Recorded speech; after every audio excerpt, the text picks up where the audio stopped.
Salut à tous et à toutes, bienvenue sur ma chaîne.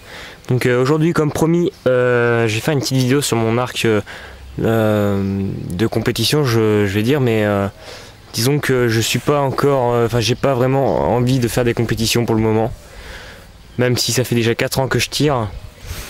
Mais voilà quoi, c'est l'emploi du temps et tout ça, ça se passe ce week-end, là c'est pas possible. Donc voilà. Donc je vais commencer tout de suite.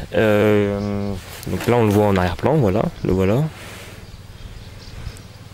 Voilà, je fais une petite vidéo par ce temps qui est pas trop chaud, pas trop frais, un petit peu de vent, enfin c'est le top pour tirer. Avec le sac que vous pouvez voir là-bas à côté. Un gros sac, hein. Ah bah il y a même Huguette qui se joint à nous. Oui, parce que dans une vidéo c'était Hugo, mais en fait c'est une fille, donc c'est Huguette. Donc voilà, donc je vais commencer par ce que j'ai à la ceinture, non, ça marche mieux. Donc attendez, j'ai un petit reflet de soleil, voilà. Ah non, tu retournes pas s'il te plaît, voilà, merci. Donc je vais le défaire. Attendez, en fait avec le reflet du soleil je galère un peu. Voilà, donc le carquois. Donc le carquois, c'est là où on met ses flèches, hein, pour ceux qui ne savent pas, mais bon, quand même. Donc ce qui est des flèches, c'est des médaillons XIR 1000. Bon, ça veut rien dire, hein, mais c'est des flèches qui coûtent assez cher. Enfin, pour une flèche, c'est assez cher, je trouve. Parce que là, on est aux alentours de 15 €. Donc voilà. C'est assez fragile, hein, c'est du carbone. Donc c'est pas des flèches que vous trouverez chez Decathlon. Je le dis tout de suite, il faut aller dans une archerie spécialisée. Et donc voilà, donc super, enfin elles sont adaptées à mon arc et chaque flèche est adaptée à l'archer et à l'arc. Par rapport à la corde ou ce qui suit, voilà. Donc le carquois. Donc avec tous ces petits rangements. La grande poche où j'y mets les jumelles. C'est un petit peu le décès de l'archer en fait. Les palettes, là je vous expliquerai à quoi ça sert. La palette. La dragonne. En fait je vais expliquer maintenant. Ça va être plus rapide parce que sinon je vais encore mettre 2 heures. Donc la dragonne, c'est pour que quand vous tirez avec la corde, vous ne défoncez pas les doigts. C'est tout bête. On est comme ça. La dragonne, ça c'est pour tenir l'arc au niveau de la poignée. Donc voilà, pour pas qu'il tombe, parce qu'en fait il y a une manière spéciale de le tenir. Donc les petites jumelles, hein, ça pour voir au loin.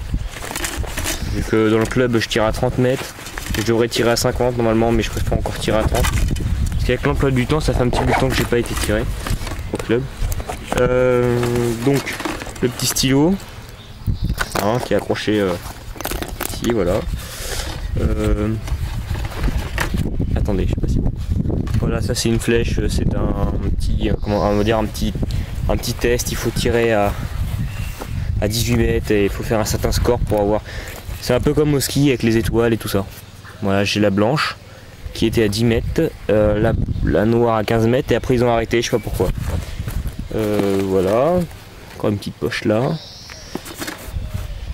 Là il y a la grande poche sur le côté où j'y mets le brassard pour se protéger des claquements. Quand on débute on s'en prend beaucoup, donc moi c'est bon, mais au cas où, parce que ça fait très mal un coup de... Bon, la grande poche, voilà. J'ai des problèmes de cadrage, quoi, voilà. Avec un crayon dedans, puis c'est tout. Là sur la poche, vous l'aurez reconnu, 5.11 Alpha Scout, je crois que c'est ça. Voilà, je le mets là, toujours pratique. Hop. Puis là-dedans, il y a un papier avec les mesures pour le viseur, etc. Donc voilà, donc ça c'était pour le carquois. Je vais faire le sac. Alors là, pour les amateurs des sacs tactiques, c'est le top.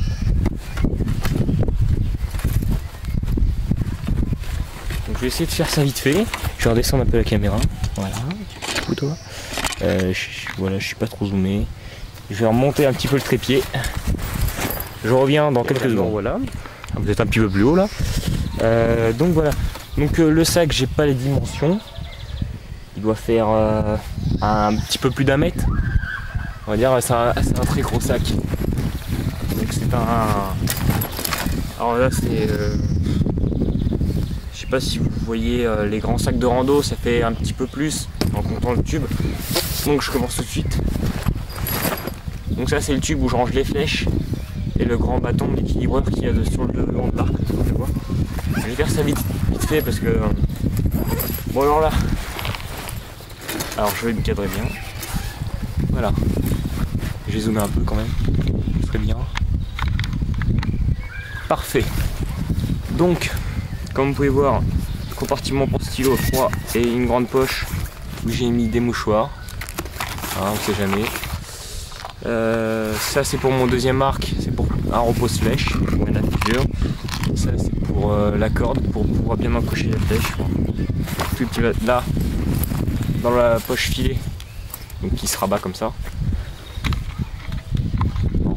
Voilà, dans la poche filet, donc ce qui est comme ça, elle se rabat. J'ai mis des plumes de rechange pour les flèches. Là. Voilà, c'est la petite poche du haut.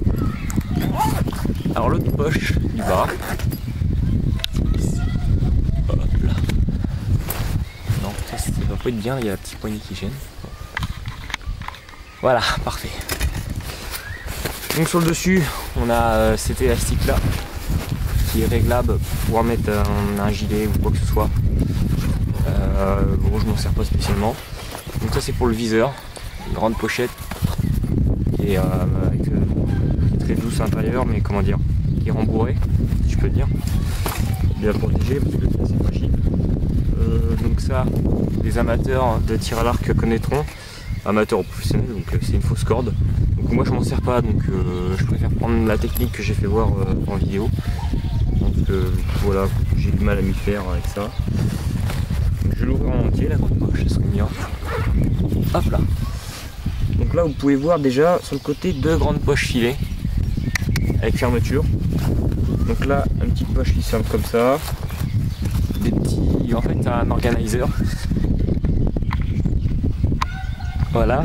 Des petites. Attendez, je suis mal cadré là encore. Voilà, là on met je sais pas, crayon, quoi que ce soit. Encore une grande. Encore une grande poche. Ici. Donc on peut ranger ce qu'on y veut. Hop, on voit un petit peu à travers. Avec fermeture. Et là en bas c'est une avec du scratch. Hop. Moi j'ai mis les petites pialènes. Il y a les petites vis pour le réglage et tout ça. Hop, double cloison. Franchement c'est ça qui est bourré de poches, hein. C'est incroyable. Et en plus je m'en sers même pas. Avec comme sac de rando ça pourrait le faire, hein, sans problème. Donc encore une poche sur le côté là, une grande poche. Transparente aussi. Hop. Là. Des petits compartiments, donc il y en a 4. Hein. C'est pas pour mettre des cartouches, hein, mais bon, ça y ressemble. Encore une petite poche à scratch. Vraiment beaucoup de rangement. Donc là on a plein d'ensemble de petites poches encore. Franchement ce sac est bourré de poches, hein. Je les ai pas comptées mais il doit y en avoir une vingtaine à tout. Encore. Là il y en a une grande, c'est là où je vais ranger les deux parties de l'équilibreur sur le côté là qui font un V. Je vous ferai voir. Et là encore une petite poche, celle-là elle est à fermeture. Donc voilà, donc il y a de quoi faire. Hein. Pas de soucis de ce côté là. Donc je vais ranger tout ça. Donc ça c'était pour les poches, les deux poches de devant. Donc très grande poche celle de devant. Hein. Quand je mets la main, tout petit. Voilà. Donc là c'est encore une poche sur le côté. Encore une poche sur le côté où j'y mets le bâton pour reposer mon arc. Pour ça c'est bon. Et après il y a la grande poche principale où je range mon arc. Attendez, je vais recadrer, hein. Pas de soucis. Voilà. Donc, je sais pas si vous allez bien voir. Si, je pense que si. En fait, il y a deux cloisons. Non, vous allez pas voir du tout, ça va être galère. Attendez. Hop là. Donc là, pas trop bouger quand même, ça serait bien. Vous voyez, donc il y a deux cloisons comme je disais. Donc là je mets les... parce que l'arc est totalement dépliable, hein, comme vous pouvez vous en douter. Donc là, derrière c'est là où je mets la poignée et enfin, la grande partie. La partie noire là, vous voyez. Et sur celle de devant là, bah, je mets les deux branches. Donc voilà, donc je vais reposer la caméra, ça sera plus pratique. Hop là. Je sais pas si vous entendez, il y a des cris d'enfants. Moi je les entends bien. Ah, il y en a une plus jolie couleur là, c'est bizarre. Et donc voilà, donc je vais passer à l'extérieur vite fait parce que voilà quoi. C'est pas tout, mais je vais essayer de faire une petite démo de tir. Ah, les chiens qui aboient maintenant. Bon, c'est des gens qui passent. Alors, franchement, c'est ça que je vous dis, hein. Vous pouvez faire de la marche sans problème, hein. Donc là, on peut mettre le nom, une poignée là, une poignée sur le côté. Voilà. Donc là, ici, vous avez une fermeture. Et me revoilà. Donc, excusez-moi, une petite interruption brutale, on va dire. Là, il y a les nouveaux voisins qui sont arrivés, donc vu qu'ils sont, on va dire, à 5 mètres de là où je suis, en train de faire mes vidéos, ils auraient pu me prendre pour un fou. Non, je rigole, mais bon, ils ont parlé et tout, donc voilà. Donc j'ai coupé accidentellement, mais je suis resté positif, hein, j'ai été me chercher une canette de coca. Donc voilà, où j'en étais. Je crois que je parlais de la bâche. Bon, je la sors pas parce que, voilà, bon, on tente plus à recouvrir exactement tout le sac, sauf les bretelles. Pour pouvoir le mettre dans le dos plus vite. Elle recouvre même le tube qui dépasse, hein. Ça fait un gros téléphone après. Ça, bon, je le ferai peut-être en photo à la fin. Je vous promets rien, hein, si vous êtes sage. Donc, bon, excusez-moi, le coca ça fait roter. Pour mettre le prénom ici, une bretelle bon, avec des... Hop, je zone un peu, on va dire. Bon, voilà, bretelle normale. Pour le peu que je porte le sac, bon, elles sont confortables, voilà, pas de problème. Clips pour le haut du ventre, je sais plus comment je vais dire. Voilà. Et un autre clips, ceinture aussi, pour le ceinture abdominale. Un petit coucou du chat qui vient. Encore une fois. Pour les coussins, franchement, c'est des coussins qui sont incroyables. Bon, je vais le mettre de côté pour que vous arriviez à voir l'épaisseur. Vous voyez l'épaisseur. Il y a une phalange de pouce. Alors, c'est peut-être pas un bon exemple, mais bon, elle est vraiment énorme. Voilà quoi, elle doit faire 2 cm d'épaisseur. C'est une bonne mousse. Bien évacuer la transpiration. Tout est conçu pour. Non mais c'est vraiment très confortable. Ah bah, je viens de découvrir qu'on peut ranger les clips là. Franchement je savais pas, on peut les mettre là-dessous. Donc voilà, pas mal, pas mal. Encore une petite poche là-haut pour être le téléphone ou quoi que ce soit. Donc voilà. On peut passer un baladeur aussi. Donc j'ai passé à l'arc maintenant, je vais essayer de me dépêcher un peu parce que sinon je vais galérer encore moi. Avec mes vidéos de fou. Donc l'arc. Je reviens quand j'aurai fait le cadrage.